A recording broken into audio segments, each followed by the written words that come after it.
To all. हम अपना जो चैप्टर पढ़ रहे हैं सेफ्टी एंड फर्स्ट एड, आज हम अपने चैप्टर में लास्ट टॉपिक पढ़ेंगे, उसके बाद हम अपना नेक्स्ट टॉपिक स्टार्ट करेंगे। नेक्स्ट जो चैप्टर है वो स्टार्ट करेंगे। देखो अब तक हमने पढ़ा था, इससे पहले वाली वीडियो में हमने पढ़ा था फर्स्ट एड, प्राथमिक उपचार, जो प्राथमिक चिकित्सा। अगर हमारे साथ किसी प्रकार कोई हम इंजर्ड होते हैं, कोई हमारे साथ एक्सीडेंट हो जाता है, तो हमें हम फर्स्ट एड किस तरह से कर सकते हैं। फर्स्ट एड पढ़ी थी हमने, एक छोटे सा घाव या कट हो तो हम फर्स्ट एड कैसे करेंगे। यदि कोई माइनर बर्न हो या इंसेक्ट के द्वारा हमें काटा गया तो हम फर्स्ट एड किस तरह से कर सकते हैं। और फर्स्ट एड होता है प्राथमिक उपचार या प्राथमिक चिकित्सा। जब किसी भी बंदे को कोई इंजर्ड होता है, किसी को हार्म होता है, एक्सीडेंट होता है, तो डॉक्टर के जाने से पहले या डॉक्टर के आने से पहले हम उसे जो मेडिकल सुविधा देते हैं, हम जो उसका उपचार करते हैं ना, जो हम इसे ट्रीटमेंट देते हैं, मेडिकल ट्रीटमेंट, हम उसको फर्स्ट एड बोलते हैं। ठीक है, तो आज हम पढ़ेंगे इफ़ ए पर्सन फेंट्स, यदि कोई बंदा बेहोश हो जाता है, कोई भी इंसान है, कोई बंदा है, अगर वो बेहोश हो जाए तो हम उसकी फर्स्ट एड किस तरह से कर सकते हैं। देखो, अगर make him and her down when a person फेंट्स, यदि कोई भी पर्सन बेहोश हो जाए देन क्या करेंगे, make him her lie down with the head.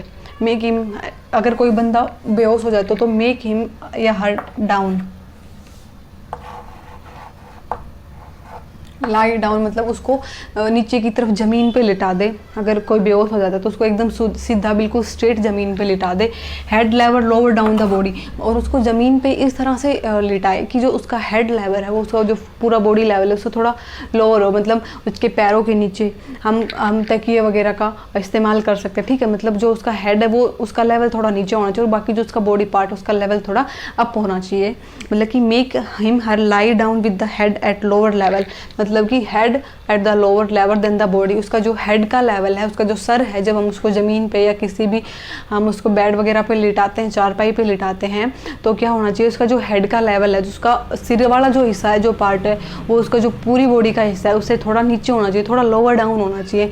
और जो उसका लेग वाला पार्ट है, ठीक है, वो क्या होना चाहिए, वो थोड़ा सा अप होना चाहिए। हम उसके नीचे किसी भी तकिए वगैरह का, कंबल का इस्तेमाल कर सकते हैं उसके थोड़ा बॉडी लेवल को अप करने के लिए। ठीक है, it allows rapid blood circulation towards the brain.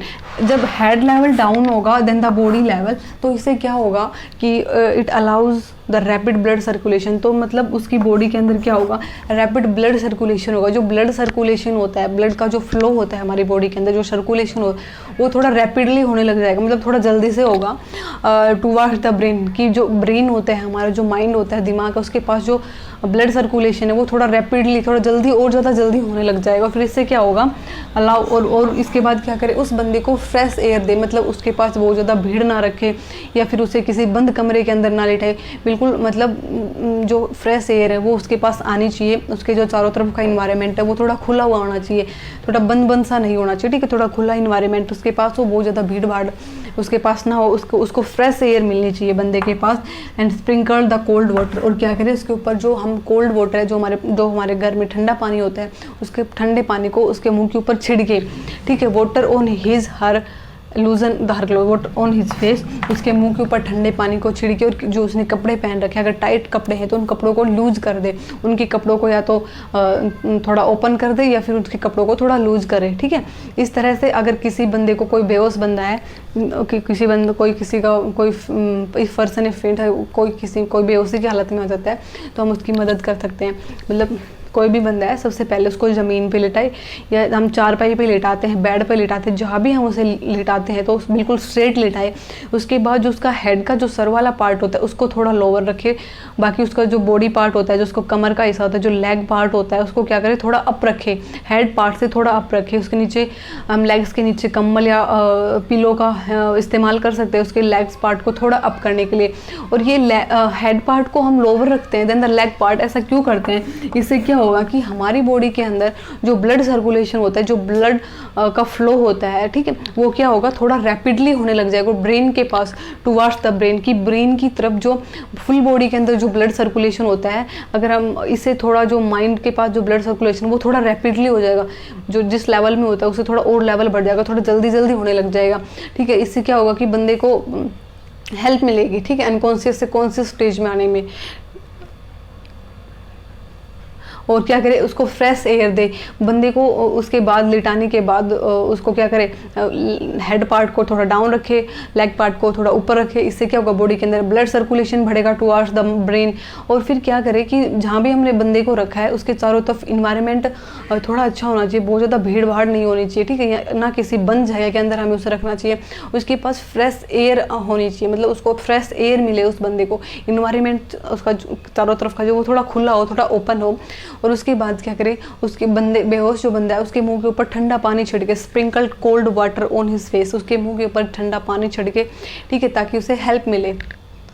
And लूजन his cloth, अगर उसने टाइट कपड़े पहन रखे हैं तो उनके कपड़ों को लूज करे। इस तरह से हम अगर कोई बेहोश बंदा है तो उसकी हेल्प कर सकते हैं। अनकॉन्शियस अगर कोई बंदा हो जाता है तो उसको कॉन्शियस स्टेज लाने में हम उसकी हेल्प कर सकते हैं, ठीक है।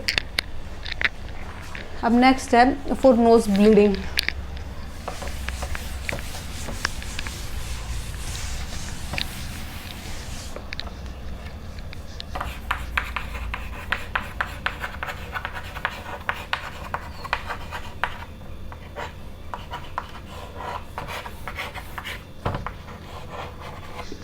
अगर किसी के अंदर नोज़ ब्लीडिंग हो रही है, मतलब किसी के नाक से खून बह रहा है, जिसे हम अपनी लैंग्वेज में बोलते हैं, अगर किसी को नक्सीरी आ जाती है, ठीक है, उसके नोज़ के अंदर से, उसके नाक के अंदर से ब्लीडिंग होना स्टार्ट हो जाती है, खून आने शुरू हो जाते हैं, तो क्या करें। In case of nose bleeding, अगर नॉन ब्लीडिंग का केस है, किसी के नक्सीरी आ रही है, किसी को नाक से खून बह रहा है, तो pinch the nose for 7, 8 and, तो क्या करे, 7 या 8 मिनट के लिए उसको नोज़ को पिंच करे, मतलब उसके नाक को थोड़ा इस तरह से ऐसे दबा के रखे, ठीक है, उसके नोज़ को थोड़ा 7-8 मिनट के लिए दबा के रखे, पिंच करके रखे उसके नाक को। And lean slightly forward till bleeding stop, और जब उसकी ब्लीडिंग स्टॉप हो जाती है तो उसको थोड़ा लिटा दे। अगर नाक में ब्लीडिंग हो रही तो 7-8 मिनट के लिए क्या करे, नाक को पिंच करके रखे, उसके बाद क्या करें, slightly forward till bleeding stop. अगर ब्लीडिंग स्टॉप हो जाती है तो धीरे धीरे करके हम अपने जो नाक को हमने पिंच करके रखा तो उससे धीरे धीरे करके ओपन छोड़ें, ठीक है, उसको थोड़ा ओपन करें। और फिर उसके बाद बंदे को एकदम सीधा लेटा दें, ठीक है। Put A cold water weight towel on face, और एक जो वेट टॉवल है,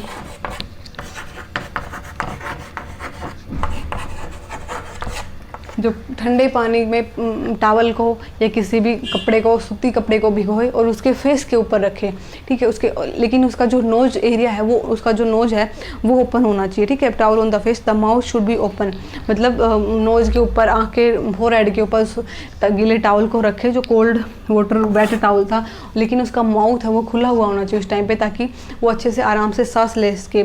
to be open so that the person can breathe through the mouth, ताकि वो अपने मुंह से अच्छे से सांस लेने सके। तो अगर किसी को नोज़ ब्लीडिंग की प्रॉब्लम है, नाक के अंदर से खून बह रहा है, किसी को नक्सीर है, तो क्या करे, 7-8 मिनट के उसके नोज को पिंच करके रखे, उसके बाद धीरे धीरे उसे छोड़े और बंदे को एकदम सीधा लिटा दे, ठीक है, उसको बिल्कुल आराम से लिटा दे। उसके बाद एक कोल्ड वाटर वेट टॉवल में ठंडे पानी में किसी सूते कपड़े को, टावल को भिगो के उसके सर के ऊपर रखे, लेकिन तो उसका माउथ है वो ओपन होना चाहिए, ताकि वो माउथ से अच्छे से सांस ले सके, इसकी नोज़ ब्लीडिंग में हमें हेल्प मिलेगी, ठीक है। नोज़ ब्लीडिंग को इस तरह से हम रोक सकते हैं। उसके बाद है फर्स्ट एड बॉक्स।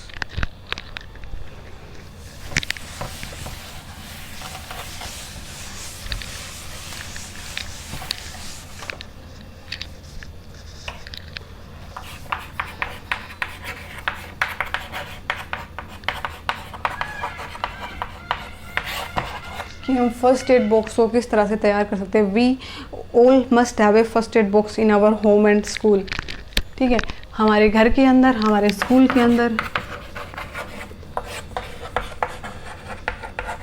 चाहे घर हो स्कूल हो, हम सबके पास क्या होना चाहिए, हम सबके पास फर्स्ट एड बॉक्स होना चाहिए। हम सबके पास, चाहे हम स्कूल में जा रहे हैं, घर में जा रहे हैं, ठीक, घर में रहते हैं, तो हमारे पास हमेशा अपना एक, इवन दैट याद है कि अगर हम कभी ड्राइविंग भी कर रहे हैं, ट्रैवल भी जा रहे हैं, तो उस समय भी हमें अपने छोटा सा अपने पास एक फर्स्ट एड बॉक्स रखना चाहिए, ठीक है। The first aid box should contain a antiseptic, कोई भी इसके अंदर क्या क्या होना चाहिए, एक एंटीसेप्टिक लोशन,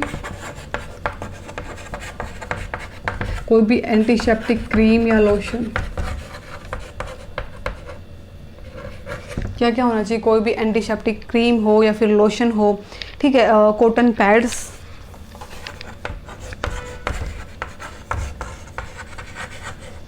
कॉटन पैड्स हमारे पास होनी चाहिए। पेयर ऑफ बैंडेड होनी चाहिए,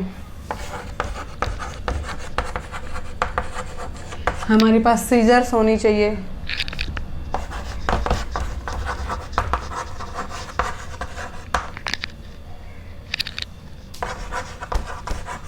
ठीक है। उसके बाद हमारे पास क्या होना चाहिए, क्रीप बैंडेज।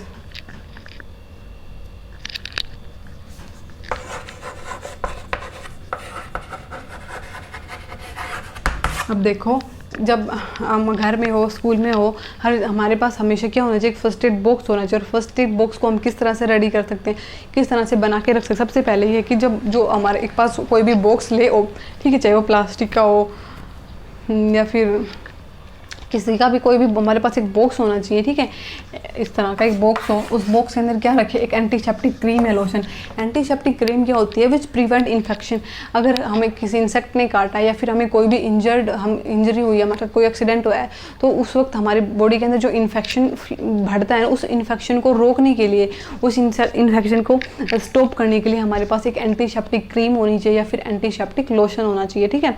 उसके बाद हमारे पास कॉटन पैड्स होनी चाहिए, ताकि कॉटन पैड्स की हेल्प से हम अगर ब्लड फ्लो रहा है उसको हम क्लीन करके एंटीसेप्टिक क्रीम या लोशन को हम अपने वाउंड या कोई भी कट है उसके ऊपर यूज़ करके उसके बाद हमारे पास बैंडेड होनी चाहिए। बैंडेड जो होती है, ये क्या होती है, एक चेपीदार पट्टी होती है छोटी सी, जिसके बीच में अंदर छोटे छोटे छिद्र से होते हैं, ठीक है। ये जिसको अगर कोई हमें छोटा मोटा कट लग जाता है, उस जगह पे हम बैंडेड का यूज़ कर सकते हैं ब्लीडिंग को स्टॉप करने का। छोटा मोटा कट है तो उस कट को ठीक करने के लिए हम बैंडेड का यूज़ करते हैं। लेकिन क्रीप बैंडेज ये क्या होती है, ये नायलॉन और कॉटन की बनी हुई होती है। नायलॉन और कॉटन को मिक्स करके ये बनाई जाती है।